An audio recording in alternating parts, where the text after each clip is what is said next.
है, अपने समाज के लिए भी होता है, अपने मुल्क के लिए भी होता है और दर्द उम्मत के लिए भी होता है। हम अपनी तबीयतों के लिए दर्द रखें, ये कोई कमाल नहीं है। अपने लिए खाना पहनना, अपने लिए बनाना, अपने लिए कमाना, अपने लिए जायदाद इकट्ठी करना, सारी चीजें, तो ऐसा दर्द तो जानवर भी रखता है। हम अगर रखेंगे तो कोई ताज्जुब की बात नहीं है। ये दर्द तो जानवर भी रखता है। हमारे और आपके लिए इसकी उसात है। अगर अपनी जात के लिए, अपनी जिंदगी के लिए, अपनी लाइफ के लिए हमने सारी कोशिशें की और उसी पर दुनिया से चले गए तो हमने कोई कमाल नहीं किया। एक वो शख्स है जो अपनी जात का दर्द रखता है, अपने बारे ही में 24 घंटे सोचता है, लेकिन उसी घर में एक ऐसा है जो ईद के दिन पुराना कपड़ा अपने बदन पर डालकर अपने भाई के बेटे को नया लिबास उसके बदन पर डालकर कंधे पर बिठाकर ईदगाह लेकर जाता है, तो अपने तन के लिए दर्द रखने वाले से अफजल है वो जिसने दूसरों का भी दर्द पालना सीख लिया। अपने घर में अगर हम मुरग्गन ग़िज़ाएं बनाते हैं, अपने शादियों में हम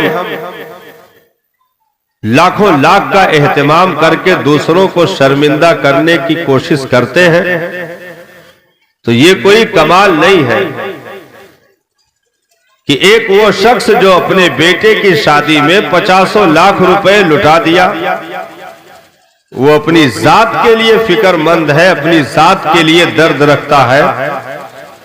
लेकिन एक वो शख्स जिसने एक गरीब की बेटी पर जो है शफकतों मेहरबानियों के हाथ रखते हुए उसके सर पर आंचल रख दी और उसके भी हाथों में मेहंदियों की सुर्खियां आने का मौका दिया, और एक गरीब बाप के चौखट से एक बेटी की डोली उठी, रुखसती हुई, वो बाप के चौखट से जाते हुए हसरत भरी निगाहों से उस मसीहा की तरफ देख रही थी जिसने सिर्फ अपनी जात के लिए नहीं बल्कि अपने कौम का दर्द अपने कलेजे में पाला था, और कहा मेरे बेटे के वलीमे में खाने की मिकदार कम हो सकते हैं, लेकिन किसी गरीब बेटी के खाने और उसके शादी के इंतजाम में कोई कमी नहीं होने दूंगा। तो ऐसे लोगों का नाम अमर हो जाता है और सुबह कयामत तक उनके चर्चे होते रहते हैं। तकरीर अभी शुरू होगी इंशाअल्लाह। एक बुनियाद हम आपको दे रहे हैं, एक बुनियाद दे रहे हैं, और बहुत ज्यादा देर बोलेंगे नहीं, लेकिन मगज आ जाएगा इंशाअल्लाह, बस तकरीर बंद है कि नहीं। तो वो जिसने दूसरे के लिए सोचना शुरू कर दिया, हकीकत में वही सच्चा मुसलमान है, क्योंकि अपने लिए मुसल्ला बिछा करके जन्नत की तमन्ना करना आसान है।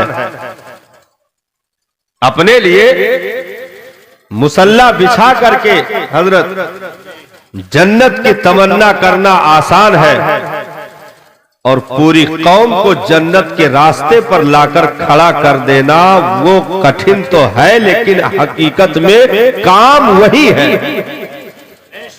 हकीकत में काम वही है। इसीलिए उम्मत में उनके नाम के नारे नहीं लगे जो खुद अपनी जात को जन्नती करने की फिक्र में लगे रहे।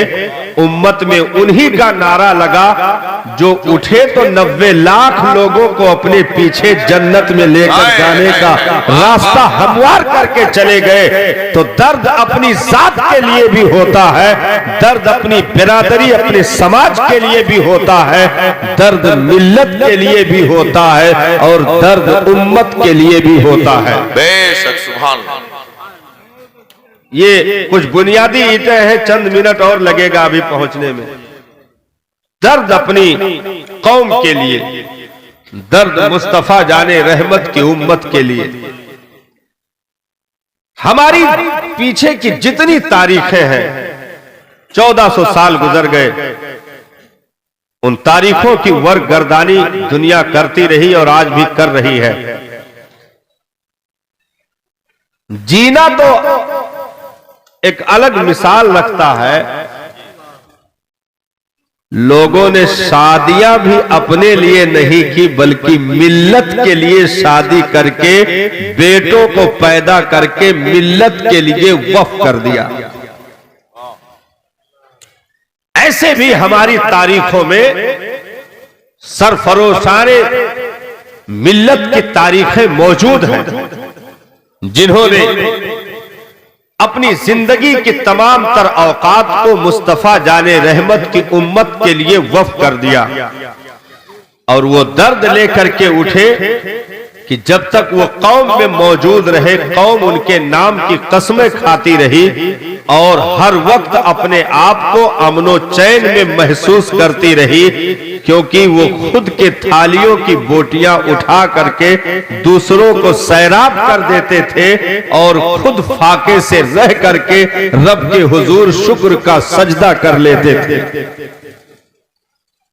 नबी ने फरमाया, खुद के घर के अंदर अगर घी का चिराग जला तो कोई कमाल की बात नहीं है, बात तो जब है जब तेरे पड़ोस में कोई भूखा सोया हो, तू उसे शिकम सैर कर दे। खुद मुरग्गन ग़िज़ाएं खा करके बंदा शुक्र अल्लाह अल्हम्दुलिल्लाह तो कह सकता है, ये आसान है। लेकिन पूरी उम्मत को खिलाकर पेट पर पत्थर बांध करके रब का शुक्र अदा करना, ये मुस्तफा जाने रहमत का तरीका है। ये हर एक के बस की बात नहीं है। माशाअल्लाह। अपनी जात के लिए जीना और है, मुस्तफा की उम्मत के लिए जीना और है। कुछ देर और लगेगा अभी पहुंचने में। हाँ, एक बुनियाद उठा रहा हूं, बुनियाद दर्द। एक बात की थी हजरत, अभी 2-3 दिन हुआ अजमेर शरीफ के जलसे में। हमने कहा जितनी तादाद आज मुसलमानों की है, सहाबा की कभी नहीं थी। जितनी तादाद आज मुसलमानों की है, सहाबा की कभी नहीं थी। जितने मालदार आज मुसलमान हैं, सहाबा कभी नहीं थे। जितने अच्छे लिबास आज पहनने वाले मुसलमान हैं, सहाबा कभी नहीं थे। जितनी महंगी सवारियों पर आज मुसलमान सफर करने वाले हैं, सहाबा कभी नहीं थे। लेकिन जितने जलील आज मुसलमान हैं, सहाबा कभी नहीं थे। जितने जलील आज मुसलमान हैं, सहाबा कभी नहीं थे। क्योंकि सबको अपने तन की पड़ी, अपनी जात, अपनी फैमिली, अपना घर बनाने की फिक्र ऐसे सवार हुई कि 57 ममालिक के नाम गिनती के शुमार करवाने वाले, मुसलमान जमात में अपना नाम लिखवाने वाले 57 ममालिक के लोग खड़े रह गए और अल्लाह के घर बैतुल मक़दिस के बसियारों को उनके माओं की कोख में उनके दूध पीतों को ज़बह कर दिया गया और दुनिया तमाशाई बनकर देखती रही।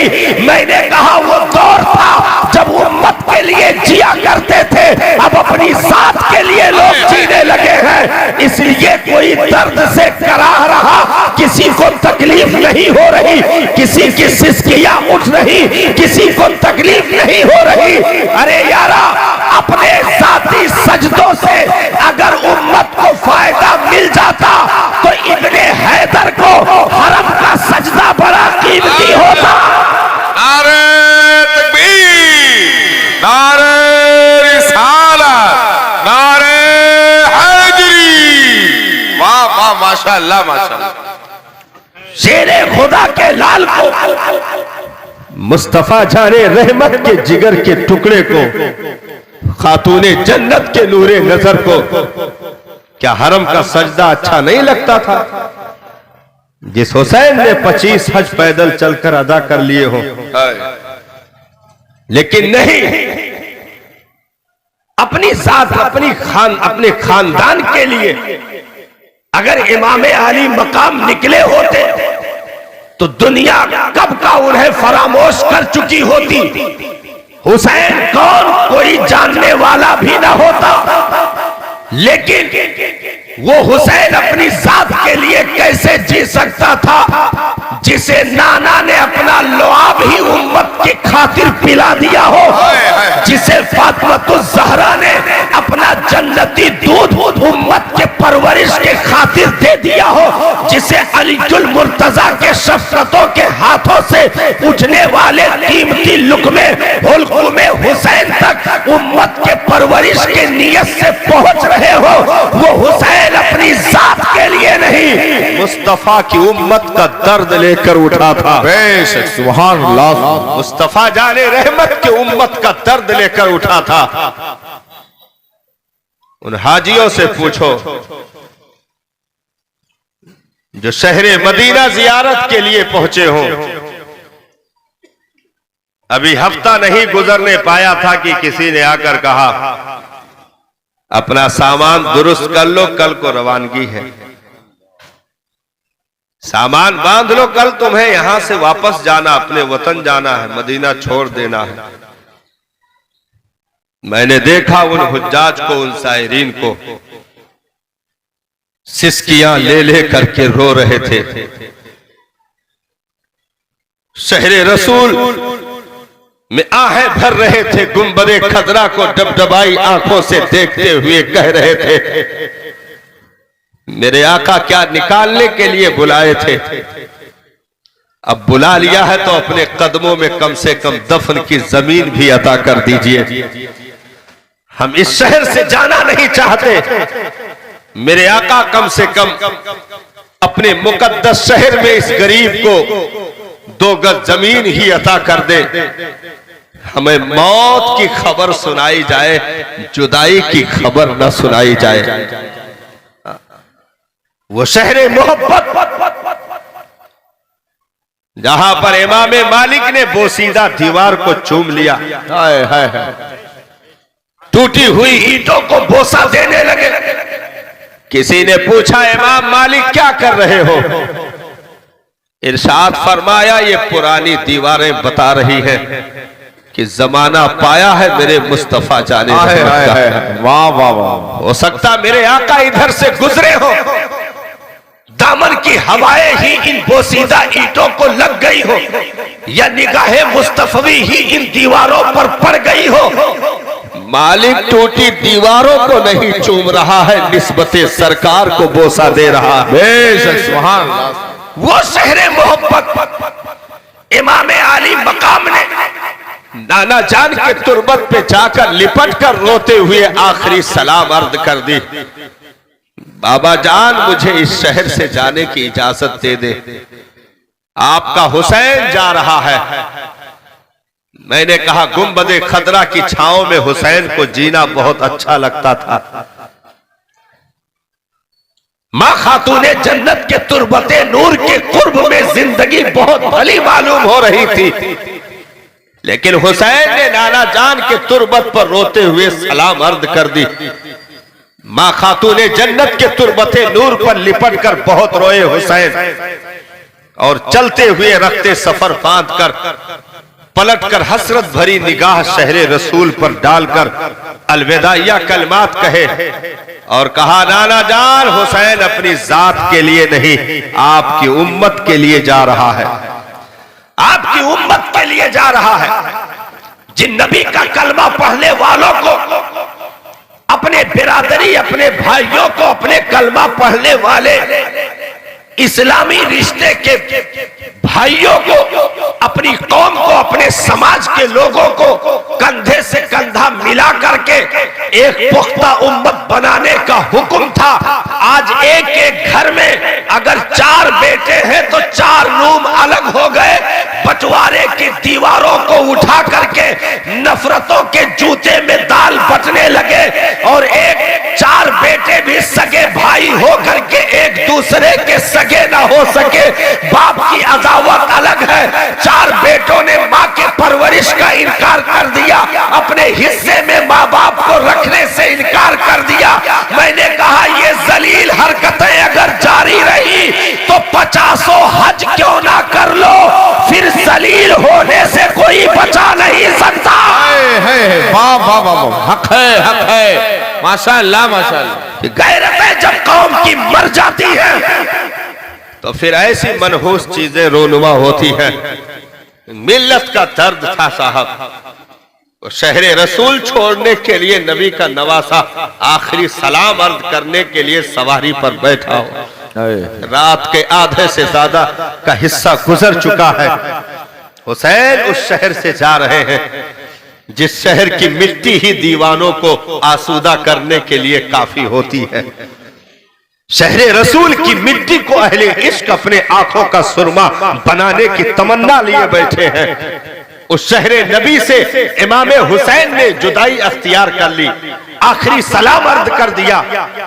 मक्कतुल मुकर्रमा हज का जमाना करीब है, लेकिन हुसैन ने काबा का हज जो नफली था उनके जिम्मे वो छोड़ करके कूफा की जानिब मैदाने करबला की तरफ रवानगी अख्तियार कर ली और दुनिया वालों को बता दिया अपनी जात के लिए मुसल्ले बिछाना और है, मुस्तफा की उम्मत के लिए रेते करबला पर गर्दन कटाना और है। सर का बचपना दे दिया इमाम आली मकाम ने मुस्तफा की उम्मत के लिए, कासिम इब्ने हसन मुस्तफा का शबाब दे दिया नाना की उम्मत के लिए, अली अकबर की जवानी हुसैन ने दे दी नाना जान की उम्मत के लिए, अब्बास अलम बरदार का बाजू हुसैन ने दे दिया नाना जान की उम्मत के लिए। खुद रेते करबला पर उतर गए, बीमार बेटे को तसल्ली बख्श जुमले दे करके कहा ज़ैनुल आबदीन तू ही सैयदों की नस्ल क़यामत तक चलाने के लिए होगा,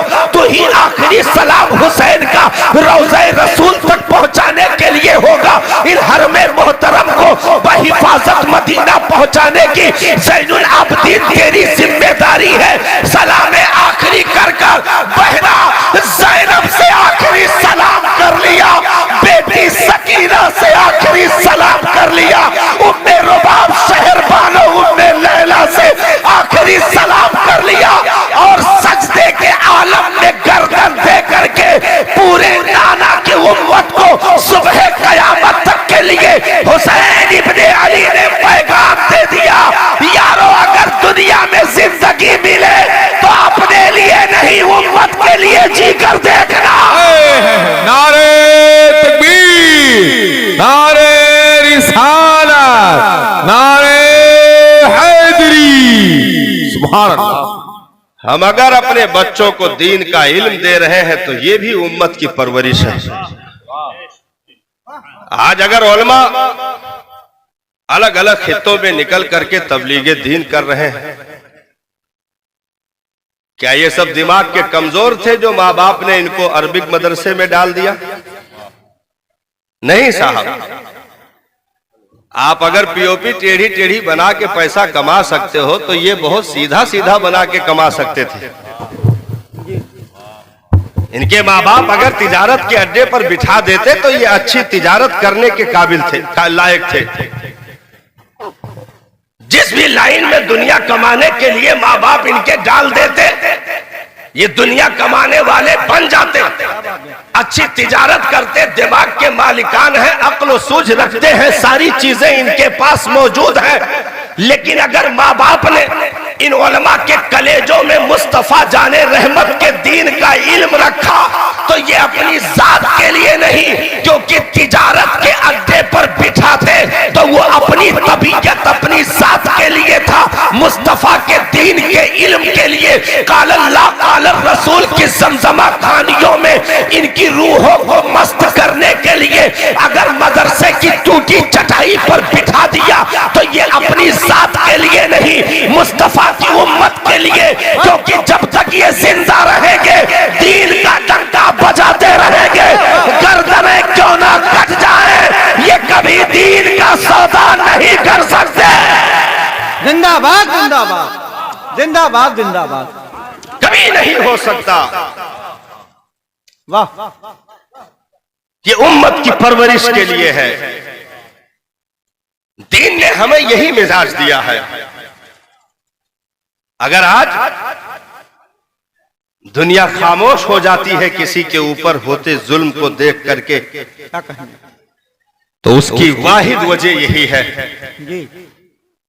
कि काबे की कमाई से सोने की कारें तो खरीद ली गई, हाय हाय हाय अल्लाह। जमजम के लीटरों को बेच बेच करके और हज में कलेक्शन होने वाले पैसों से गड्डियों को बिछा करके उस पर ऐश का बिस्तर तो जमा लिया गया। अभी बीच में खबर आई थी हजरत इमाम हराम ने, हाँ, इमाम हराम ने फिलिस्तीन मुसलमानों की सलामती की दुआ की है। मैंने कहा पत्थर मारो इन जलीलों को, हाँ जी। मैंने कहा पत्थर मारो इन जलीलों को। ये जलील सजदे में गिर गए जब वक्त कयाम आया। हाय हाय सही है। ये जलील सजदे में गिर गए जब वक्त कयाम आया। अगर दुआओं से उम्मत का बेड़ा पार होता तो वो हुसैन जिसकी माँ हाथ उठा दे तो जन्नत से हुसैन के लिए जोड़ा आ जाए। अल्लाह अल्लाह अल्लाह अल्लाह। जिसकी माँ हाथ उठा दे तो जन्नत से जोड़ा आ जाए। जो खुद साथे हुसैन मुस्तजाबुद्दावात हो, हाथ उठने से पहले जिब्रील नौकर बन के चौखट पर हाजिर हो जाए। वो हुसैन अगर दुआ करता तो क्या कबूल न की जाती? लेकिन सुनो, हर वक्त दुआओं का इस्तेमाल नहीं होता। कभी दुआएं होती है, कभी तलवारें होती है। नारे तकबीर, हाथों को उठाकर इस्तकबाल करें आप। नारे तकबीर, नारे रिसालत, मजहबे इस्लाम, मजहबे इस्लाम, नारे रिसालत। जिंदाबाद जिंदाबाद। तुमने जलील हरकतें कर दी। हाय फिलिस्तीन फिलिस्तीनियों का मसला नहीं है साहब, क्या बात बैतुल मक़दिस वहां के रहने वालों का सिर्फ मसला नहीं है। जी। पूरी दुनिया में कलमा पढ़ने वालों के एक एक बच्चे के ऊपर एहसान है किबले अव्वल का, बेशक। जिसकी जानिब मेरे नबी ने रुख करके नमाज पढ़ ली हो, हाय हाय। जहां से मेरे आका ने नबियों की इमामत करके मेराज का सफर शुरू किया हो। क्या गुफ्तगू। वो मुकद्दस जमीन वहां के बच्चों, वहां के रहने वालों का सिर्फ मसला नहीं है, मुस्तफा के हर कलमा पढ़ने वाले उम्मती का ये मसला है साहब। अल्लाह अल्लाह। अगर 5 साला कुर्सियों पर बैठकर जलील हरकतें की गई और उल्टे सीधे बयानात जारी किए गए तो वो जिल्लतें उनकी अपने साथ हैं। कलमा पढ़ने वाला सुबह कयामत तक कभी फिलिस्तीन बैतुल मक़दिस को भूल नहीं सकता है, कभी फरामोश नहीं कर सकता है। जहां हजारों नबियों की कब्रें मौजूद हो, जहां मुस्तफा के सफरे मेराज में इस्तेमाल सवारी के बंधने का निशान तक मौजूद हो, वो किबले अव्वल पूरे दुनिया के उम्मते मुस्लिमा का मसला है। इसलिए अपनी जात के लिए नहीं, मुस्तफा की उम्मत के लिए जीना सीख लो। नहीं तो दुनिया न जाने कौन कौन से ख्वाब दिखा करके तुम्हारी जिंदगियों को, उनके ख्वाबों को चकनाचूर कर देगी और न जाने किस गली में भूल भुलैये में डाल करके तुम्हारी नस्लों को तबाह बर्बाद कर देगी, पता भी नहीं चलेगा। अपनी जात के लिए बिल्डिंगें बनाने वालों के आज महल्लात में ताले लगे साहब। बरगद और पीपल के पेड़ उगे हुए हैं जिसमें जानवर भी रुकने के लिए तैयार नहीं। कहां गए जहां हिंदुस्तान के लोगों के मुकद्दर के फैसले जिन दरबारों में किए जाते थे, जहां 2.5 घंटे उनकी औरतों को तैयार होने के लिए लग जाते थे, आज उनमें सिर्फ दरख्त और जो है बिच्छू, सांप, गोजर, दुनिया के कीड़े मकोड़े सिर्फ भरे हुए हैं। कोई ठहरने के लिए तैयार नहीं। अपनी तबीयत के लिए जब कोई बनाएगा तो हश्र यही होगा। गरीब नवाज ने एक नारा मुस्तफा की उम्मत के लिए अजमेरे मोहल्ला की जमीन से लगा दिया था। आज तक उस गुंबद की चमक बाकी है और सुबह कयामत तक हिंदुस्तान के राजा का नारा इस मिट्टी पर लगता रहेगा, क्योंकि अपनी जात के लिए जीने वालों के हवेलियों में पेड़ उग गए, ताले लग गए। नबी की उम्मत के लिए सांसें लेने वाले गरीब नवाज के गुंबद पर सोने की चमक आज भी बाकी है, तुरबते नूर की खुशबू आज भी बाकी है, क्योंकि दर्द अपनी जात के लिए और है, मुस्तफा की उम्मत के लिए दर्द और है। अल्लाह अल्लाह अल्लाह, वाह वाह वाह वाह, जिंदाबाद जिंदाबाद। ला रहे इसलिए हम और आप थोड़ा होश से काम लें मेरे भाई। हमने गरीब अपनी गरीबी से उतना परेशान नहीं है जितना कि अमीरों की रियाकारी से परेशानी हो रही है। बेशक गरीब अपनी गुर्बत से उतना परेशान नहीं है, क्योंकि गुर्बत तो मुस्तफा जाने रहमत की सुन्नतों की याद दिलाती है, हाय हाय, वाह, लेकिन अमीरों की रियाकारी से परेशान है। एक गरीब जो औकात रखता है सिर्फ सालन रोटी चावल खिलाने की, बगल में एक अमीर ने स्टार्टिंग ही में 14 किस्म की फ्राई रख दी, स्टार्टर ही 14 किस्म की फ्राई से कर दिया। ये शामी कबाब है तो ये टिक्की कबाब है, ये बोटी कबाब है, ये उतरौला वाला है, ये बलरामपुर वाला है, ये अमीनाबाद वाला है, ये टुंडे टुंडे कबाब वाला है। टुंडे कबाब वाले से पूछा गया नाम तुम्हारा टुंडे क्यों पड़ा, तो कहें हमरे जो दादा रहे वो हाथ इनके कटा रहा, टुंडा टुंडा रहे तो वही से नाम टुंडे कबाब पड़ गए। हम कहें जके नाम लूला लंगड़ा से शुरू हुए तो वो फखर करत हो। हाँ। मतलब 50 किस्म के स्टार्टर रख करके हमने कहा खाना खाने से इस्लाम मना नहीं करता जी, लेकिन उतना ही खाना कि कम से कम सांस लेने की जगह बाकी रहे बेशक, और दूसरों को जीने का मौका मिले। तुम खिलाओ अपने दस्तरखान पे, लेकिन जब टेंट लगे आवाम की जब दावत हो तो बस इतने पर इक्तिफा कर लो कि भूखे भी ना रह जाएं और रियाकारी भी ना होने पाए। क्या बात है। आज अमीरों के कूड़ेदान में जायद खानों की वो गड्डियां रोटी और चावल और बोटियों की शक्ल में देखने पर पता चलता है कि अगर ये फेंके न चाहते तो किसी गरीब की एक बेटी की शादी का इंतजाम हो जाता। बेशक, कूड़ेदान में पड़ी हुई रोटियां बताती हैं इंसान अपना शिकम पुर करने के बाद अपनी औकात भूल जाता है। इंसान पेट भरने के बाद अपनी औकात भूल जाता है। तो हमने अपनी जात के लिए सब कुछ वक्फ कर दिया, अपनी बिरादरी के लिए वक्फ कर दिया। अपना नाम ऊंचा रहे, झंडा ऊंचा रहे हमारा, ये नारे लगाते रहे। और यही हालतें हुई दुनियावी ममालिक में रहने वालों की, यही हालतें हुई। 500 सिपाहियों का दस्ता जी, 500 सिपाहियों का दस्ता सऊदिया अरबिया का जो वहां का बादशाह था उसका लड़का जिसको प्रिंस कहा जाता है जी, वो जंगल में शिकार खेलने के लिए गया था, तो 500 सिपाही उसकी सिक्योरिटी में लगे थे। अल्लाह, हाँ, जी, जंगल में सऊदिया अरबिया के बादशाह का लड़का, अब वो इब्ने सऊद है कि मरदूद है, कौन कौन दूध है, मतलब वो अलग अलग सिस्टम है उसका लड़का शिकार खेलने के लिए, और इसी हिंदुस्तान में गया था, वहां नहीं गया था, यहां आके गया था। शिकार खेलने के लिए जंगल की तरफ गया तो 500 सिपाहियों की सिक्योरिटी उसके पीछे लगी हुई थी। मैंने कहा जलीलो, तेरे बच्चों से कहीं ज्यादा कीमती उन माओ के कोख में खेलने वाले बच्चे थे। तेरा बेटा कीमती निकला, एक बेटे के लिए 500 सिपाहियों का लश्कर तैयार कर दिया, एक बेटे के लिए 500 सिपाहियों का लश्कर तैयार कर दिया।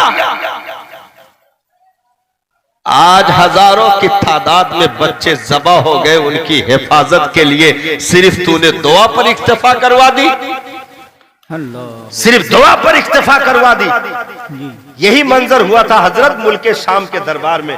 जी मुल्के शाम के दरबार में जी हजरत फिजा जो हजरत सैयदा खातून जन्नत के घर कनीज थी, मुल्के शाम की रहने वाली थी, उन्होंने उठ करके यजीद को ललकार दिया। यजीद ने कहा इसको कत्ल कर दो। हजरत फिजा के कत्ल का हुक्म दे दिया।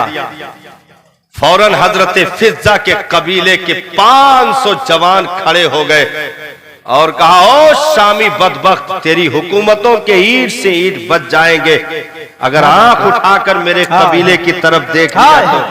वाह वाह वाह वाह वाह वाह। लेकिन बात यहां से शुरू होती है हजरत, ये बात अब यहां से शुरू हो रही है। खबरदार, मेरे कबीले के बेटी की तरफ अगर हाथ उठाकर देख लिया, आंख उठाकर देख लिया तो शाम के ईंट से ईंट बजा दी जाएगी। जी हजरत सैयदा जैनब बगल में खड़ी थी। क्या कहने। बात यहां से शुरू हो रही है। जी हजरत सैयदा जैनब वहीं पर खड़ी थी। उन्होंने गुंबदे खजरा की तरफ हाथ उठाकर नाना जान के हुजूर रोते हुए सदा लगाई, अल्लाह बाबा जान, एक फिजा के कबीले की गैरत जागी, अपने कबीले की बेटी को बचाने के लिए 500 लोग उठकर खड़े हो गए। करबला में आपके बेटियों के सर के चादर नोच दी गई। एक भी आदमी उठकर उम्मत में खड़ा ना हो सका, एक भी मदद के लिए आगे ना बढ़ सका। एक फिजा अपने कबीले के लिए कीमती है, क्या आपकी बेटियां उम्मत के लिए कीमती नहीं थी? सैयदा सकीना के कानों की बालियां यजीदियों ने नोच ली, लुर्गियां फट गई, खून का फव्वारा उबल पड़ा। हजरत सैयदा जैनब ने यजीद को ललकारते हुए शाम के दरबार में खुतबा दिया था। इरशाद फरमाया था, यजीद तू मिटा, तेरी जुर्रियत मिटी, तेरा नामो निशान, तेरे खानदान का सब कुछ तबाहो बर्बाद हो जाएगा। लेकिन मेरे बाबा जान का नारा मस्जिद के मिंबरों, मेहराब और मीनारों से लगता रहा है, वो सुबह कयामत तक लगता रहेगा। सुभान अल्लाह सुभान। वो सुबह कयामत तक लगता रहेगा। तो अपनी जात के लिए दर्द और है, मिल्लत के लिए दर्द और है, मुस्तफा जाने रहमत की उम्मत के लिए दर्द और है। ये 11वीं का महीना चल रहा है। गौसे आजम सरकार की जिंदगी के हालात बयान किए जाते हैं। अभी हजरत 2 दिन हुआ गालबन करनेलगंज के इलाके में मैंने एक बात की, मैंने कहा किसी भी वली की करामत हम कलमा पढ़ने वालों के लिए नहीं होती। जी बेशक। किसी नबी का मोजिजा कलमा पढ़ने वालों के लिए नहीं होता। इसलिए बंद करो मिंबरों से गौसे आजम की करामत बयान करना।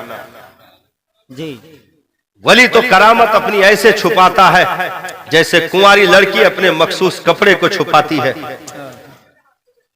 वली छुपाए, तुम्हें प्रचार करने की इजाजत किसने दे दी?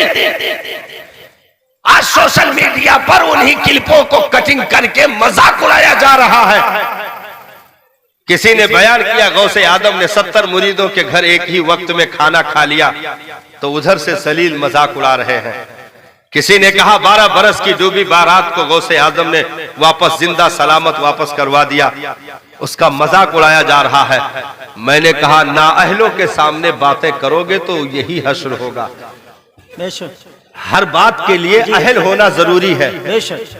अगर कुत्ते को सोने की थाली में खाना दोगे तो इज्जत नहीं करेगा, उसकी औकात जमीन पर चाटने की है तो उतना ही दो जितना चाट सके। क्या कहने, क्या कहने। हर आदमी कीमती चीज का हामिल नहीं हो सकता। अगर हर आदमी कीमती चीज का हामिल हो तो बकरा और गधा एक ही सफ में शुमार किए जाएं। लेकिन गधे का अपना मकाम है, बकरे की अपनी अलग इज्जत है। इसलिए करामतें उनके सामने रखी जाती है जो अहल हो, जो उसकी हकीकत समझने के लायक हो। अगर सोशल मीडिया पर करामतों का सहारा लिया गया तो ये वली की जिंदगी से बहुत बड़ी नाइंसाफी होगी, क्योंकि गौसे आजम की करामत मुर्दे को जिंदा करना नहीं है, सबसे बड़ी करामत है 40 साल तक ईशा के वजू से फज्र की नमाज पढ़ लेना। गौसे आजम की सबसे बड़ी करामत है। गौसे आजम की करामत 12 बरस के डूबी बारात को निकालना नहीं है। गौसे आजम की सबसे बड़ी करामत है 2 रकात नफल में 2 कुरान मजीद को मुकम्मल तिलावत कर लेना। ये गौसे आजम की जिंदगी की सबसे बड़ी करामत है। गौसे आजम की करामत अगर बयान करना है तो उनके सीरत के एतबार से बयान करो, क्योंकि हमने सिर्फ करामतों में वलियों की जिंदगी को महदूद कर दिया। सुनो, गौसे आजम की जात अपने खानदान के लिए नहीं, गौसे आजम के कलेजे में दर्द मुस्तफा की उम्मत का था। हाय हाय, वाह वाह वाह वाह। दर्द मुस्तफा की उम्मत का था। जिस बेटे ने अपने माँ के सामने 22 साल जवानी की उम्र में अपने माँ सैयदा फातिमा उम्मुल खैर के सामने खड़े हो करके ये इजाजत मांगी हो, माँ मुझे इजाजत दे दे, जबकि बाप हजरत अबू सालेह का इंतकाल हो चुका, नाना अब्दुल्ला सोमई दुनिया से जा चुके हैं, घर के जिम्मेदारियों को संभालने वाला कोई दूसरा नहीं है, उसके बाद भी मां से गौसे आजम ने इजाजत मांगी, मां मुझे इजाजत दे दे, मुस्तफा के दीन का इल्म लेने के लिए मैं बगदाद जाना चाहता हूं। हाय हाय, मां कोई मामूली जात नहीं साहब, वो मां जिसके लिए बाप ने कसम खा ली हो कि मेरी बेटी अंधी इसलिए है कि आज तक किसी नामहरम का चेहरा नहीं देखा, शरीयत के खिलाफ कोई चीज नहीं देखी। वो बेटी जिसके लिए अपने सगे बाप ने ये कसम खा ली हो कि मेरी बेटी लंगड़ी इसलिए है, आज तक शरीयत के खिलाफ इसने कोई कदम नहीं उठाया। वलिया तैयबा ताहिरा कामिला गौसे आजम की वालिदा मुकर्रमा, उन्होंने कहा कि बेटा अब्दुल कादिर, मैं बीच में रुकावट नहीं बनूंगी, तुम्हें बगदाद जाना है मुस्तफा के दीन का इल्म हासिल करने के लिए, जाओ, हमारी तुम्हारी मुलाकात अब मैदान महशर में होगी। क्योंकि मां को मालूम था मेरे लाल को बगदाद लौटने से पहले मेरा इंतकाल हो जाएगा, मैं दुनिया छोड़कर चली जाऊंगी, बुढ़ापे की जिंदगी चल रही है। गौसे आजम बगदाद में तहसीले इल्म के लिए लगे हुए हैं, माँ का इंतकाल हो गया, दफन भी कर दिया गया, बेटा उम्मत की परवरिश के लिए, कुरान की तालीम के लिए, शरीयत मुतहरा की हिफाजत के लिए, नाना जान के जो है लगाए हुए बागीचे को सरसब्ज़ शादाब रखने के लिए गौसे आजम सरकार ने पूरी जिंदगी बगदाद के हवाले कर दी। गए तो वही के होके रह गए, निकलने की तमन्ना भी हुई कि चलो वापस वतन जीलान लौट चलते हैं, लेकिन नाना जान ने, मदीने के ताजदार ने हुक्म दिया, बेटा अब्दुल कादिर तुम्हें बगदाद छोड़कर नहीं जाना है। बगदाद की जमीन ने गोया गौसे आजम का तलवा थाम लिया हो। वहां की आवाम जो एक एक वक्त में 70-70 हजार के करीब बैठा करती थी, गौसे आजम ने ऐसे तबलीगो इरशाद का मिंबर लगाया कि उस वक्त के जितने भी नास्तिक थे, जितने भी खुदा की जात का इनकार करने वाले थे, जितने भी नजूमी और काहिन थे जो कुफ्र की दलदलों में अपनी नस्लों को फंसा चुके थे, गौसे आजम की निगाहे इनायत से सबों को ईमान की दौलत नसीब हो गई, ईमान का खजाना मिल गया। सुभान अल्लाह। और पूरी जिंदगी मुस्तफा की उम्मत के लिए गौसे आजम सरकार ने वक्फ कर दी। हम समझते हैं गौसे आजम किसी ऊंची जमीन पर हरा कपड़ा डालकर बैठने वाले बाबा का नाम है, क्या बात है। लोग यही समझते हैं। कुछ लोग कहते हैं वो बड़े पीर बाबा के फातिहा कह दो, हमने कहा तो बाबा बाबा हो तो दादा है। बड़े पीर बाबा का फातिहा कहे, क्योंकि लफ्ज भी उस वक्त तक इस्तेमाल करने का हुक्म है जब तक उस लफ्ज की इज्जत बाकी हो। क्या कहने जी। पहले लफ्ज मौलवी इज्जत के लिए इस्तेमाल होता था, अब लफ्ज मौलवी हिजो के लिए, बुराई के लिए इस्तेमाल होता है। सही है। पहले मौलवी अब्दुल हक रुदौलवी लिखा जाता था। हाँ। और हाँ मौलवी जी, मौलवी अमजद अली आजमी मुसन्निफ बहारे शरीयत। तो मौलवी इज्जत के लिए पहले लिखा जाता था, यानी मौलवी जिसको कहा जाता था कौम में सबसे बड़ा आलिम होता था।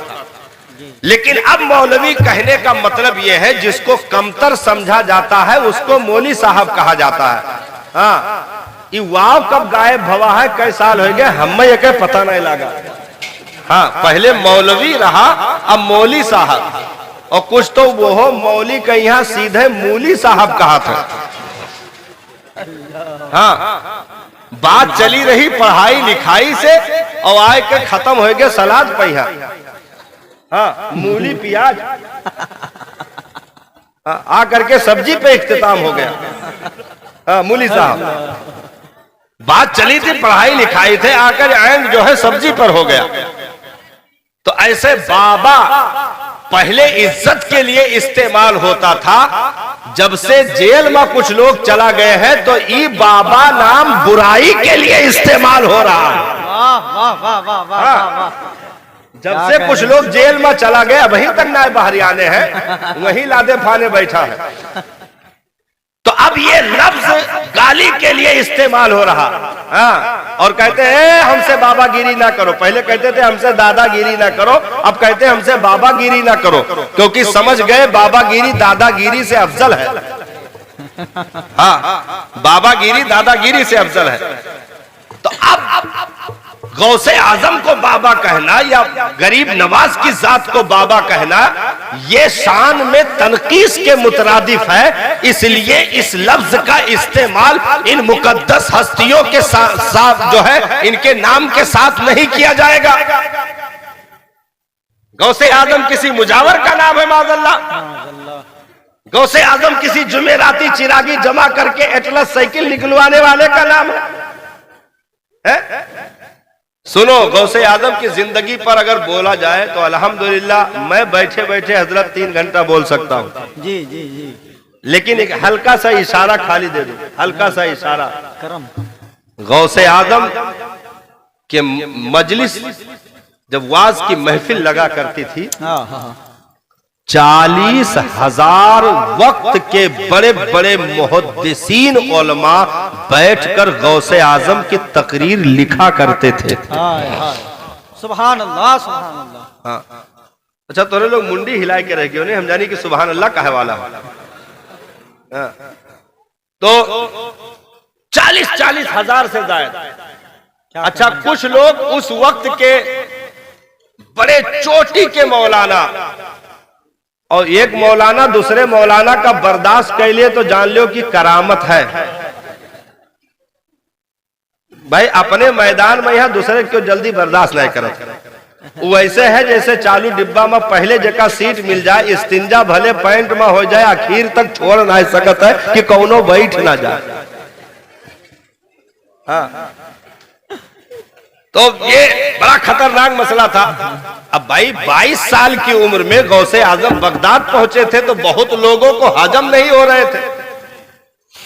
भाई लोग 50-50 साल से लगे हुए थे, उनके वाज और तकरीर की महफिल में 50 आदमी नहीं पहुंच पाते थे जी। और अभी गौसे आजम को 2-4 साल का अरसा क्या गुजरा, 70-70 हजार लोग। और यही नहीं, तकरीर बगदाद में चलती थी, सुभान अल्लाह खुरासान से कहा जाता था। हाँ कहने, वाह वाह वाह वाह, सुभान अल्लाह। संजल की पहाड़ियों से लब्बैक की सदा आ रही थी। वो गौसे आजम की जात तो लोग जलन रखने लगे। तो कुछ लोग आए दिल में सवाल लेकर के कि आज इतना खतरनाक पूछ लिया जाए कि पूरे मजमा के सामने खाली बेइज्जती नहीं, घोर बेइज्जती हुई। बताई ना पाई है। सब लोग बैठे थे मजमे में, अभी कुछ बात हुई नहीं थी। जी गौसे आजम सरकार ने कुरान की उस आयत की तफसीर शुरू फरमाई जी और कहा कि ये पहली तफसीर है। जी तो अब जो आए हुए थे, बैठे हुए थे लोग, पूछा ये तफसीर आपको मालूम है? तो कहा कि हाँ। गौसे आजम ने दूसरी तफसीर बयान की, कहा ये मालूम है? कहा हाँ। यहां तक कि 10 तफसीर बयान कर दिए। कहा 10 मालूम है? कहा 10 मालूम है। जी अब गौसे आजम ने 11वीं तफसीर शुरू फरमाई तो कहा ये मालूम है? कहा ये नहीं मालूम है। तो 40 तफसीरें गौसे आजम ने और फरमाई।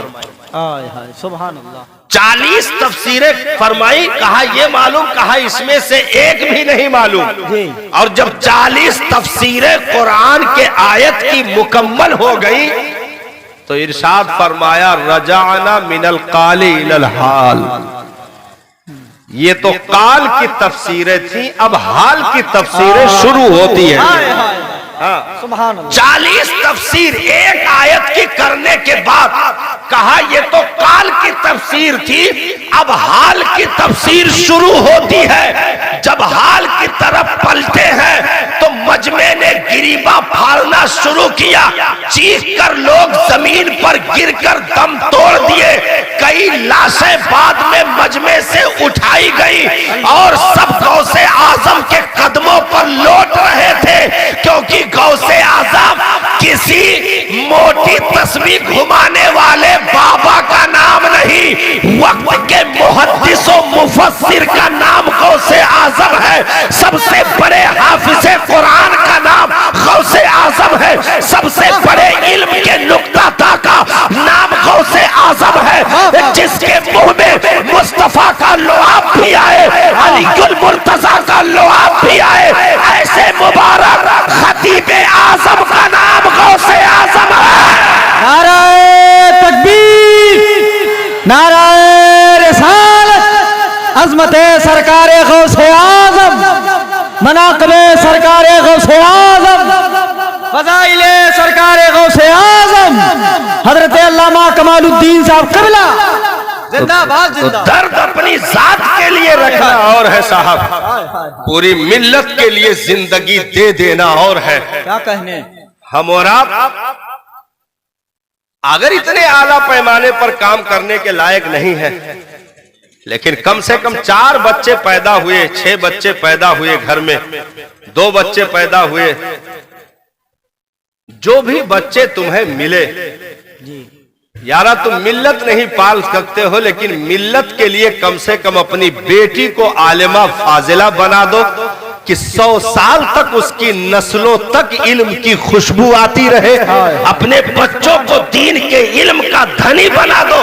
हम मुबारकबाद देंगे अल्लामा अख्तर साहब किबला शमसी साहब को कि इन्होंने जो मेहनतों मशक्कत की, इनके मिंबरान कमेटी के अफराद और आवाम जो कंधे से कंधा मिलाकर चल रही, अभी फजीलत की दस्तार हुई है।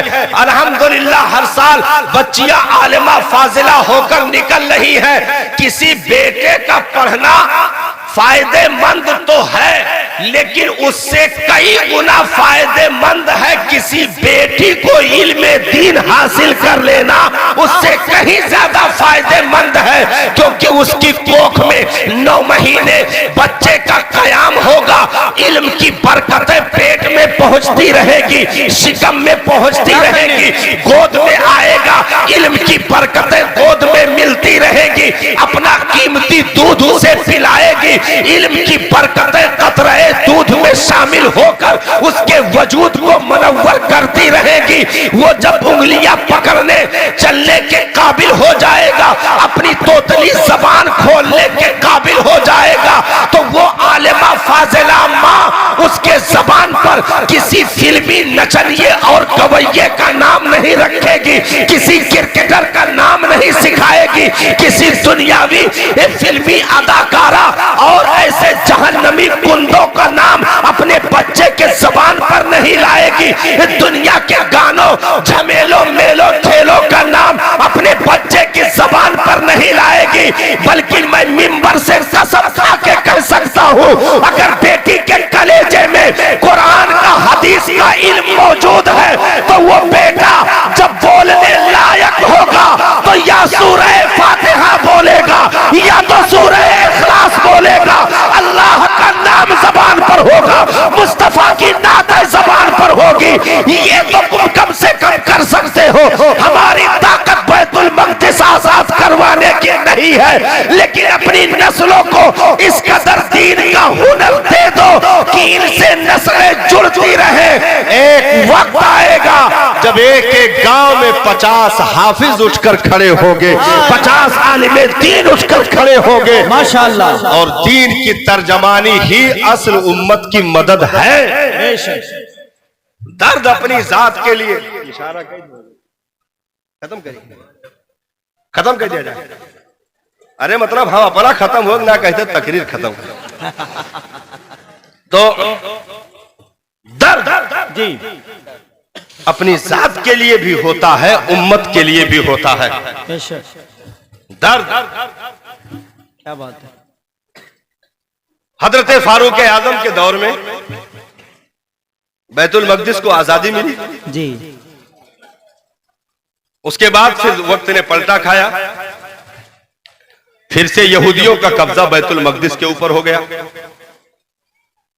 दौर गुजरता रहा।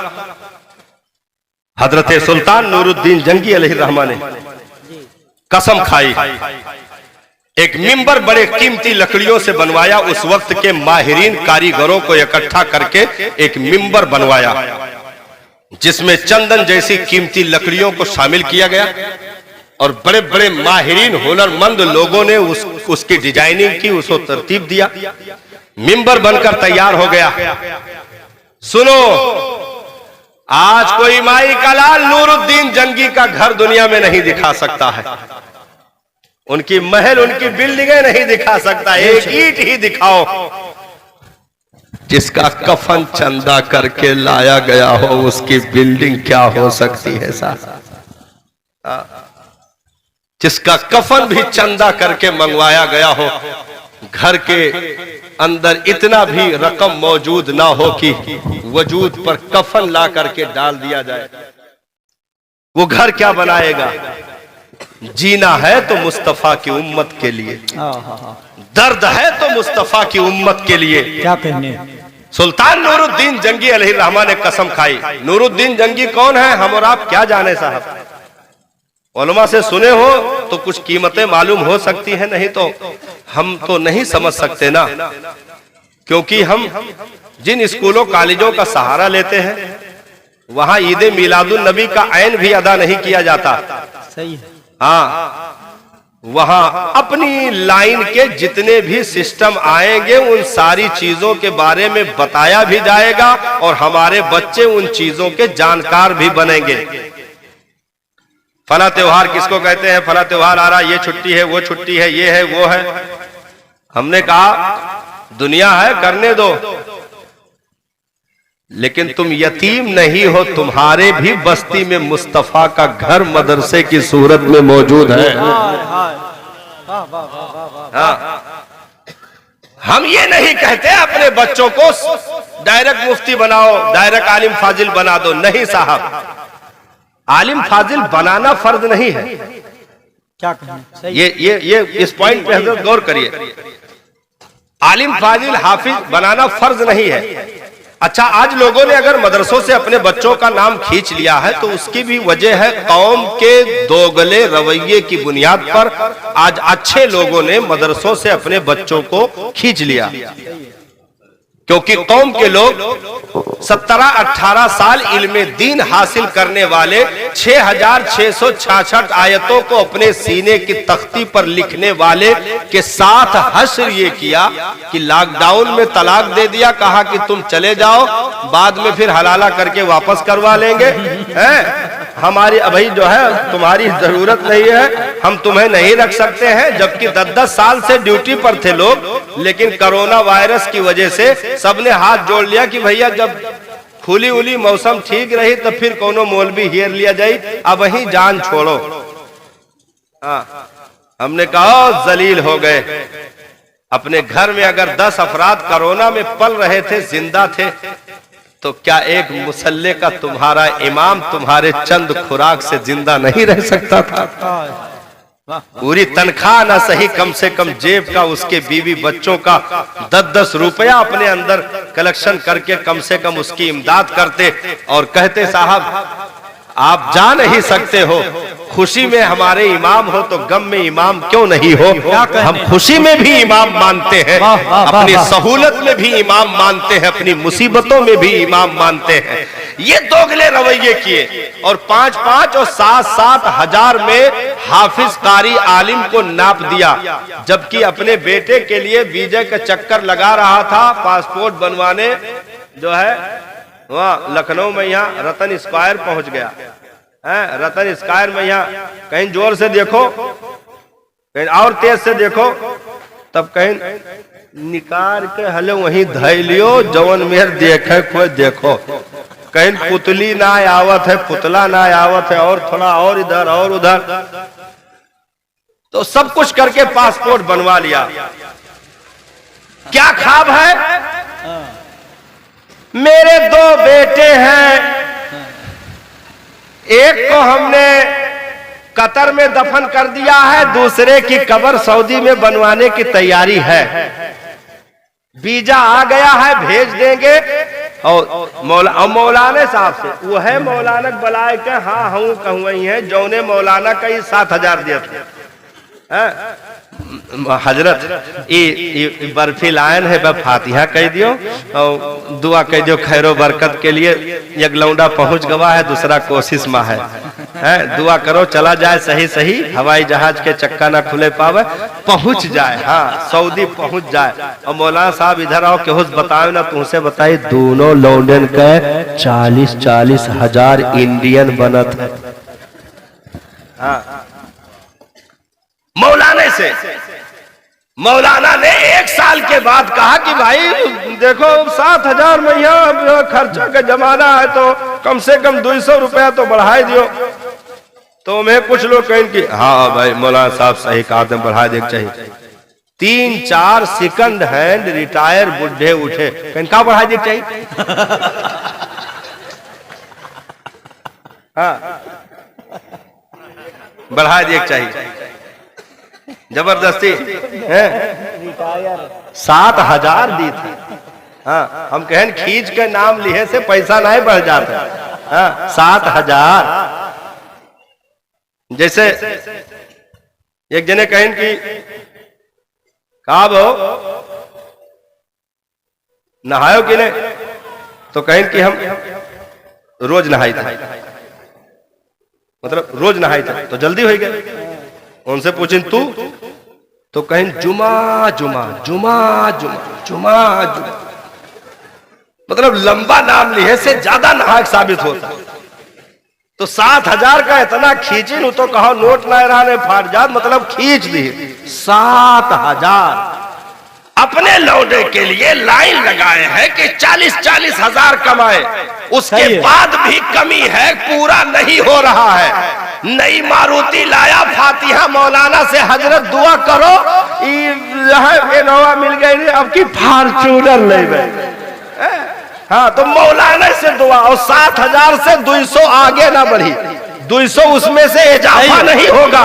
वही मौलाना से दुआ, बाप मर गया तो मौलाना बुलाए, कहा हजरत अब अब्बा तो ना आए रहे, सोची थे उनका लुंगी कुर्ता पैजामा बचा है, कोनो गरीब मुहताज का दे दिया, तोहरे हुए तो नाप लियो, तो ही पहन लियो। तो हम कह के ठीक है मौलाना पहना जो। हाँ, बाप के कुल चीज सदका खैरात करे। आज भैया हातिम ताई के कब्र पर बेटा लात मारेगा, तो आज बाप की सारी चीजों को खैरात करेगा। हम कहें बाप के नाम फॉर्च्यूनर है, मौलाना चाबी दियो ना। हाँ, बाप एप्पल सेट चलावत है 1.5 लाख के, मौलाना दियो ना, सदके खैरात पर उतारू हो तो कुल करो, लेकिन जितना मोटा मोटा रहा वो कुल छांट ली। जितना फटहा सदरी बगैर मियानी पैजामा और चड्ढा और चड्ढी जारबंद के साथ मौलाना का कहीं एका पहन लियो और ओकरे ऊपर खाली पहन लियो नहीं, हमरे बप्पा के जन्नती हुए दुआ कह दियो। हम कहें अगर जन्नत फटहा पैजामा से मिल जात तो क्यों जहन्नमी न हुआ। मतलब सही है। बड़े बड़े मोटे मोटे ख्वाब अपने लिए, छोटे छोटे आलिमे दीन के लिए। तो कौम के इस दोगले रवैये की वजह से, दोहरेपन की वजह से अच्छे लोगों ने, समझदार लोगों ने, बड़े बड़े लोगों ने अपने बेटों को मदरसों से खींचना शुरू कर दिया कि भाई 7,000 10,000 पे मेरा बेटा सिमट जाएगा, कम से कम हम उसे दूसरा काम दे देंगे तो अपनी तबीयत से कम 40-50 हजार महीने का कलेक्शन तो कर ले जाएगा, उसकी लाइफ अच्छी रहेगी और अच्छे घर में शादी ब्याह हो जाएगी। ये कहकर खींचना शुरू कर दिया। हमने कहा ये तो मामला दौलतों का रहा, लेकिन याद रखो अगर दौलतों ही पर इन्हें लटकाया गया होता तो अब तक कोई आलिम दुनिया में मौजूद न होता। तुम्हारे 7,000 पर नहीं, मदीने वाले की खैरात पर ये पल रहे हैं, इसलिए इनके टोपियों की चमक आज भी बाकी है, कुर्ते पजामे की दमक आज भी बाकी है। 1 अरब की गड्डी लेकर आने वाला नींद की गोली लिए नहीं सो सकता है, लेकिन ये मस्जिद के हुजरे में बगैर पंखे के भी सुकून की नींद ले लेते हैं और मुसल्ले पर खड़े होकर रब का शुक्र अदा करते हुए, सजदा करते हुए ये कहते हैं मेरे मालिक तेरा करम है, तूने दुनिया के अरबपतियों में ना रखकर अपने मुस्तफा के नौकरों में हम गुनहगारों को शामिल रखा, दीन की नौकरी अता फरमाई। ये दुनिया के सिक्के तो फना हो जाएंगे, मुस्तफा के दीन की नौकरी का हुस्न कब्र में भी बाकी रहेगा, हश्र में भी बाकी रहेगा और जन्नतुल फिरदौस में भी दाखिले का सबब बनेगा। इसलिए कम से कम अपनी नस्लों को देखो, पैसे के लिए जिसने दीन हासिल किया उससे बड़ा जलील कोई आदमी नहीं है। हाँ, उससे बड़ा जलील आदमी कोई नहीं है। वो ऐसे है जैसे कीचड़ में कोई हीरा तलाश करे। हाँ, पैसे के लिए इल्म हासिल नहीं किया जाता साहब। इल्म इसलिए हासिल करो कि हम अपने आका के उम्मत की खिदमत करेंगे। दौलतें तो तुम्हारी जूतियां पकड़ लेगी, छोड़ेंगी नहीं। हाँ, ताजुश्शरिया MBBS डॉक्टर का नाम नहीं, मौलवी मौलाना का नाम है। हाय हाय हाय, वाह वाह वाह, जिंदाबाद। आलिम फाजिल का नाम ताजुश्शरिया है। मुझे बताओ क्या दुनिया की दौलतें उनकी जूतियों में लौटने के लिए परेशान थी कि नहीं? अगर इशारा कर देते तो अरबों नोटों की गड्डियां रोडों पर उनके गाड़ियों के नीचे बिछा दी जाती और कहा जाता कि हजरत इस पर कदम रखकर चल दे, क्योंकि जो मुस्तफा का हो जाता है दुनिया उसका गुलाम हो जाती है। जिंदाबाद जिंदाबाद जिंदाबाद जिंदाबाद। इसलिए हम ईमान को कमजोर न करें साहब कि पैसों के लिए हम बच्चे पढ़ा रहे हैं, नहीं। जिसने पैदा किया है वो रोजी देगा। वो तो रिस्क तो इस दार में कुत्तों को भी मिल जाता है, एक जानवर भूखा नहीं रहता। हम अशरफुल मखलूकात होकर कैसे भूखे मर सकते हैं? जिस रब ने पैदा किया है वो रोजी जरूर देगा। मौला अली कर्रमल्लाहु वजहुल करीम ने फरमाया, रिस्क के पीछे न भागा कर, नहीं तो जलील हो जाएगा। अगर वो तेरे मुकद्दर का नहीं है तो दौड़ते दौड़ते मर जाएगा, तुझे नहीं मिलेगा।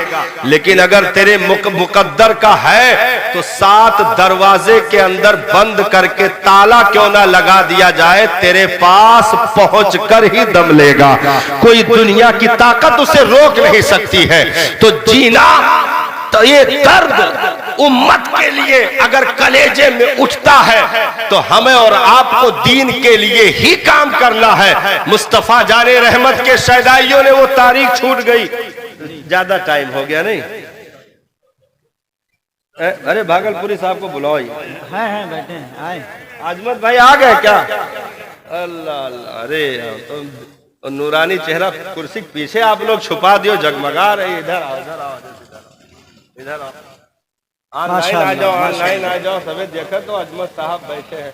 नहीं, मैं खुद तमन्नाई हूँ अल्हम्दुलिल्लाह हमारी जमात में बहुत मजबूत आवाज और बड़े मजबूत कलेजे के मालिक हमारे अजमत भागलपुरी साहब हैं। माशाअल्लाह अल्हम्दुलिल्लाह बहुत साबका हुआ मिंबरों पर सुनने का, बंगाल बिहार के जलसों में 1.5 2 घंटे पढ़ने के बाद भी आवाज में अल्हम्दुलिल्लाह जरा सा बाल भी नहीं पड़ता है, वही लय वही तराना। हाय हाय हाय और अभी इंशाअल्लाह सुनेंगे, आपको पता लगेगा कि जलसा अभी शुरू हुआ है। क्या बात है। सुल्तान नूरुद्दीन जंगी, बस बात खत्म हो रही है हजरत। सुल्तान नूरुद्दीन जंगी अलैहिर्रहमा ने वो मिंबर बनवा करके कसम खाई, जबकि बैतुल मक़दिस यहूदियों के कब्जे में था।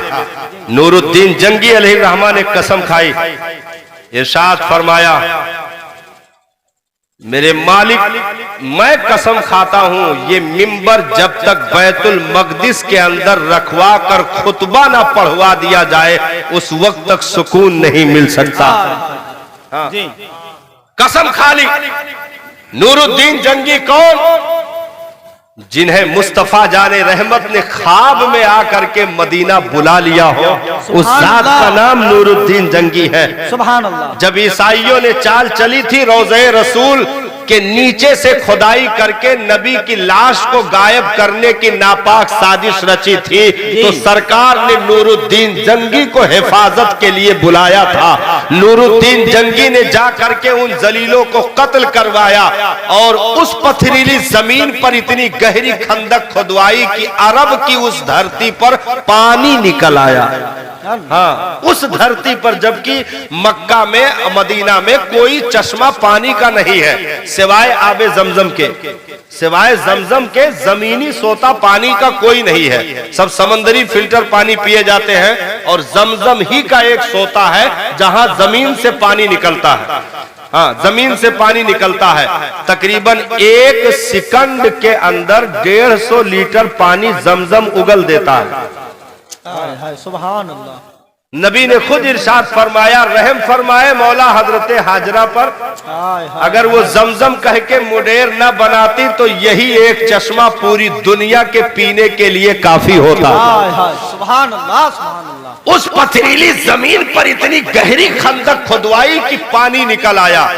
फैक्ट्रियां लगवा करके सुल्तान नूरुद्दीन जंगी अलैहिर्रहमा ने मुल्क के तमाम शीशे जमा करवाए और उन्हें पिघलाया गया और चौतरफा जमीन के उस तह से शीशा चौतरफा भरना शुरू किया और शीशा पिलाई मजबूत दीवार जमीन के ऊपर तक उठवाया और रोज़े रसूल को महफूज किया।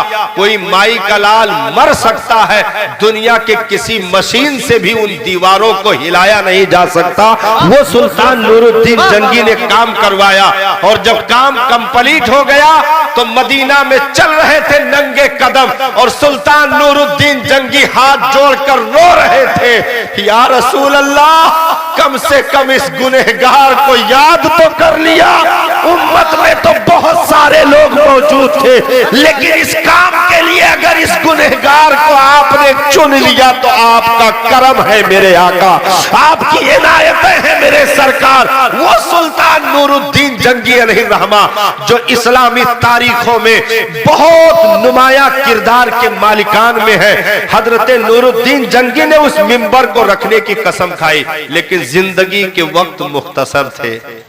अल्लाह। हाँ, बस चंद मिनट और आप उगता रहे होंगे कि हजरत ज्यादा मार खींचे डारत हो, कुर्सी का दे दिया गया, मार एकदम फैल गए, मतलब नहीं, ठीक है, बस तकरीर हो रही है।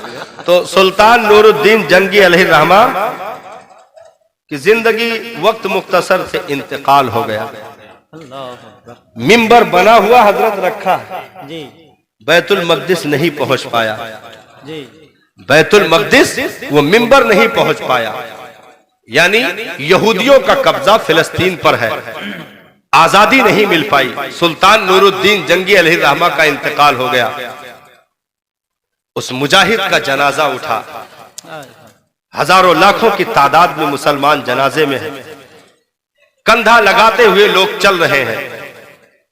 चारपाई के अगले हिस्से पर एक शख्सियत की हाजिरी है, कंधा लगाने वाली जात आगे चल रही है हजरत, और जनाजा लेकर चलते हुए उस मुजाहिद ने कसम खाया, कहा उस्ताद आपका ख्वाब मैं पूरा करूंगा। हाय हाय हाय, जिंदाबाद जिंदाबाद जिंदाबाद। सुल्तान नूरुद्दीन जंगी के जनाजे में कांधा लगाकर आगे चलने वाली जात ने कसम खाई कि उस्ताद मैं कसम खा रहा हूं आपका ख्वाब इंशाअल्लाह मैं पूरा करूंगा।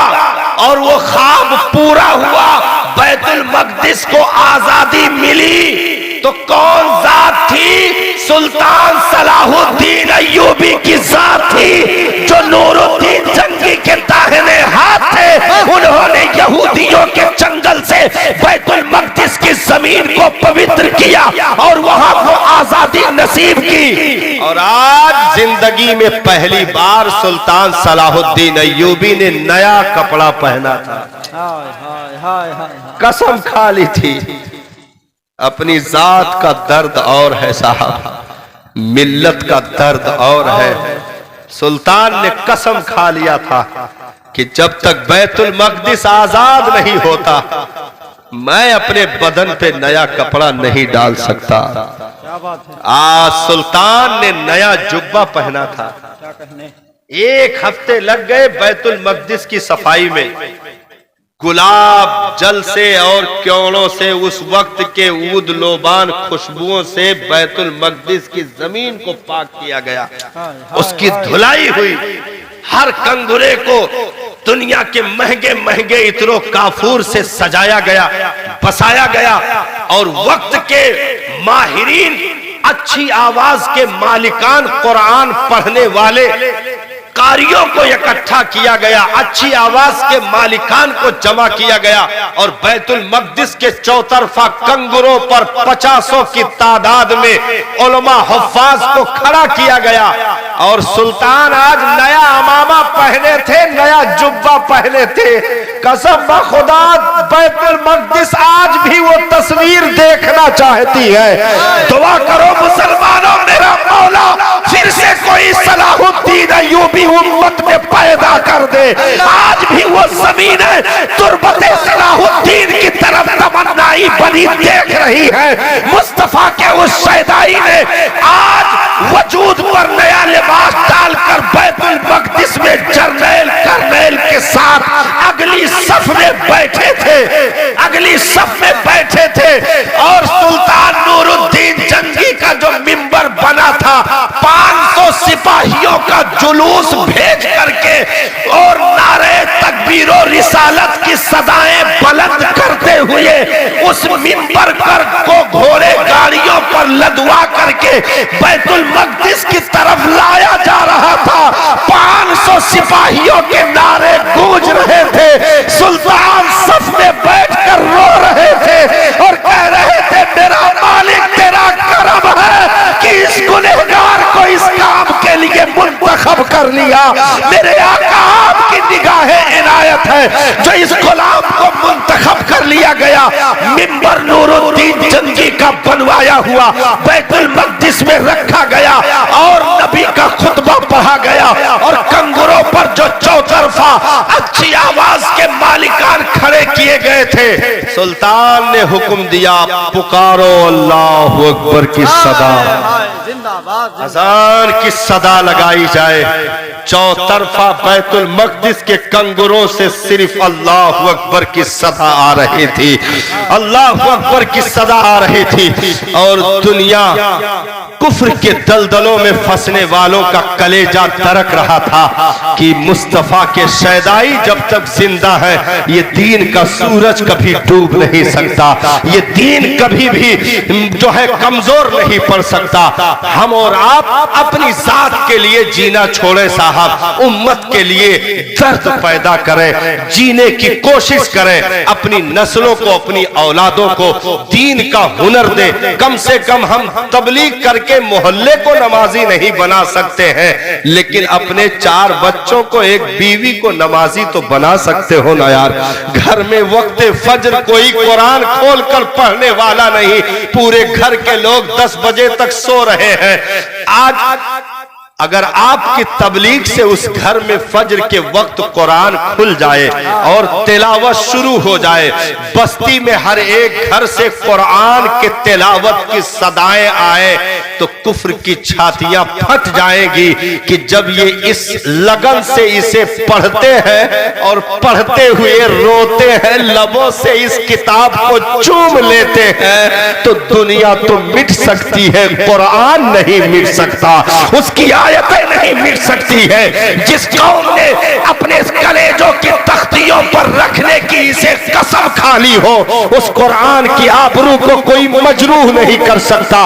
जो टकराएगा चकनाचूर हो जाएगा। इस्लाम उसको है, हिमालय का नाम है, जो हर दौर में अपनी धमक रखता है। टकराने वाले नस्लें चकनाचूर हो सकती हैं। इस्लाम तेरी नब्ज ना डूबेगी हश्र तक, तेरी रगों में खून है रवा चार यार का। मौला करीम हम और आपकी हाजिरी कबूल फरमाए। शादी के ताल्लुक से ये प्रोग्राम है, मैंने तारीखी लाइन से गुफ्तगू की है। शादी के ताल्लुक से बहुत सारी बातें हैं और वो भी इसी मौजू से रिलेटेड है कि हम अगर अपनी तबीयत के लिए जीते हैं तो अपनी शादियों में हम हराम कारियों को जगह देते हैं, लेकिन अगर उम्मत के लिए जीते हैं तो फिर अपनी शादियों को सिर्फ मुस्तफा की सुन्नत से सजाएंगे।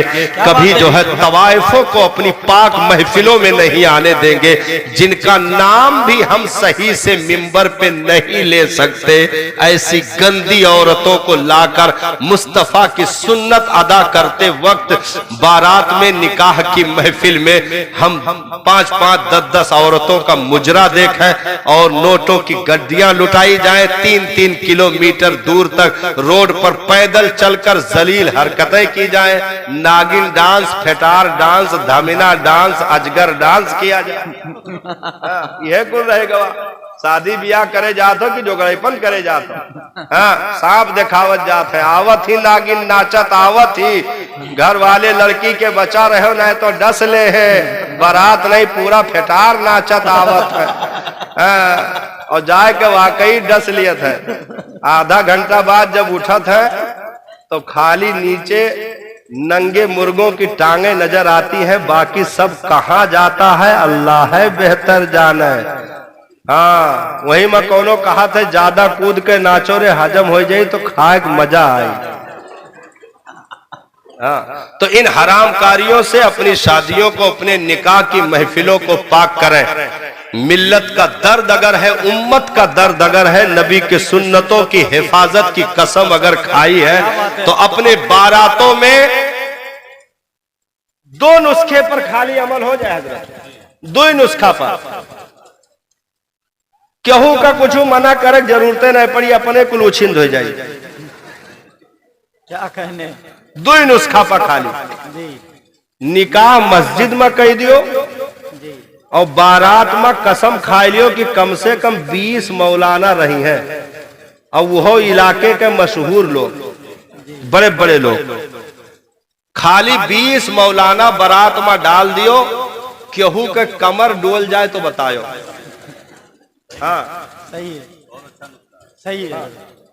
या किसी 10-20 मौलाना हो इलाकाई, जितने मदरसे के, और हो अब तो लोग कारड वारड बांटे के बाद में यहाँ निकाह वाले दिन मौलाना से मिलत है, हजरत समोक चला आयो भुला के करडवे जाए दिया। हम कहें तू कहाँ कारड बांटिया, ढाड़ी पासी चमार का कारड बांटो, मौलाना भुलाना। अरे होना तो ये चाहिए था कि 200-250 अगर छपाए रहो तो वो में पहला कारड बिस्मिल्लाह कह के अपने इमाम के नाम लिख दो। क्या कहने कि हम इसकी इब्तिदा अपने आलिम, अपने हाफिज, अपने इमाम के नाम से करते हैं। मेरे मालिक मेरे शादी में बरकतें अता फरमा।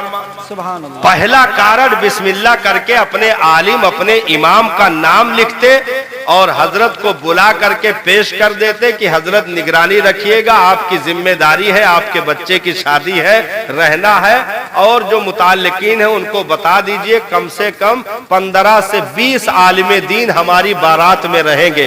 अरे एक आलिम के बारे में नबी ने फरमाया जिस बस्ती से दीन का आलिम गुजर जाता है, एक आलिम खाली 40 रोज के लिए उस बस्ती से अजाब उठा लिया जाता है। जहां 20-20 उलमा बारात में हो, क्या बरकतें नहीं बरसेगी? क्या कहने। हाँ। बेशक बेशक। अब वो मैं ई नहीं कह सकत हो, अरे मौलाना साहब हम तो हज के आए हैं पर सलिया, लेकिन का करी लौंडे नहीं मानत है। तो हम कहें लौंडे नहीं मानत है, उन्हें गुम्मा मारो। खाली मौलाना लोग को बारात में कर दीजिए, क्यों नाचिन नहीं सके। हाँ, और बारात जो है निकाह मस्जिद में कर दीजिए, निकाह मस्जिद में कर दीजिए। तो बताई थे आधा जने तो हिये घर ही से माफी मांग ले हैं, हम नहाए नाए हैं। हाँ, तो जितना छछुंदरईपन करत है वो मस्जिद में जाबे न करी है, तो के छोहारा लूटी के निकाह के फार्म फाड़ी। हाँ, मौलाना के ऊपर गिर गिर पड़े, एक आध मौलाना पलस्तर बनवाई नहीं, यह है छोहारा लूटे के चक्कर में। और जुल्म बालाए जुल्म ही है, ऊपरस कौनो कहा था लूटे के बाद में ई सुन्नत है। हम कह हाँ, डाका मारब सुन्नत कब से होगी? हाँ, लूटब सुन्नत है भाई, लूटना सुन्नत कब से हो जाएगा? तो अपनी बारातों में कसरत से उलमा को रखो, अपने रिश्तेदारों अइज़ा करबा को रखो, ठीक है, उलमा को रखो। लड़की वालों से पहले से ताकीद कर दो कि बारात आएगी, पहली शिफ्ट में आपको पानी पिला करके सारा प्रोग्राम रोक देना है। आप भी फ्री, आपकी तरफ के मेहमान भी फ्री, हमारे लोग भी फ्री। और महफिल कायम होगी, कुरान की तिलावत होगी और एक नात पढ़ी जाएगी और 15 मिनट निकाह के मसाइल पर, फजीलत पर पीर साहब का या आलिम साहब का बयान होगा और पूरी महफिल के सामने माइक में एजाबो कबूल होगा। हाँ, कि फला बिनते फला बायवज महर, इतना अलावा नानो नफके के 2 गवाहों की मौजूदगी में तेरी जौजियत में दी गया, क्या तूने कबूल किया? वो माइक में कहे कि हाँ हमने कबूल किया, ताकि 400 अफराद गवाह बने कि आज के बाद ये रिश्ता यहाँ से मजबूत हो चुका है। और सब लोग फिर आखिर में दुआ के लिए हाथ उठाएं, 400 अफराद दुआ के लिए हाथ उठाएं। आलिमे दीन उलमा मिंबर पर बैठे दुआ कर रहे हो, मेरे मालिक इनमें ऐसी मोहब्बत अता कर दे जैसे आदम और हव्वा को अता फरमाई, ऐसी मोहब्बत दे दे जैसे यूसुफ और जुलेखा को अता फरमाई, ऐसी मोहब्बत दे दे जैसे अलीजुल मुर्तजा व खातूने जन्नत को अता फरमाई, ऐसी मोहब्बत दे दे जैसे सरवरे कायनात उम्मुल मोमिन हजरत सैयदा खदीजा व उम्मुल मोमिन हजरत मारिया कब्तिया को अता फरमाई। सब 400 लोग आमीन कह रहे हो, 20-20 उलमा दुआ मांग रहे हो।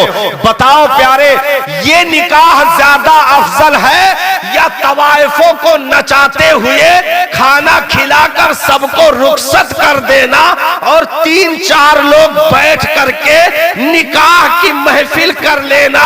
न कोई दुआ मांगने वाला हो न करने वाला हो। आए थे 300 बाराती, निकाह की महफिल में 3 से 4 लोग बैठे हैं, टेंट तक खुल चुका है, कुर्सियां तक उठ चुकी है।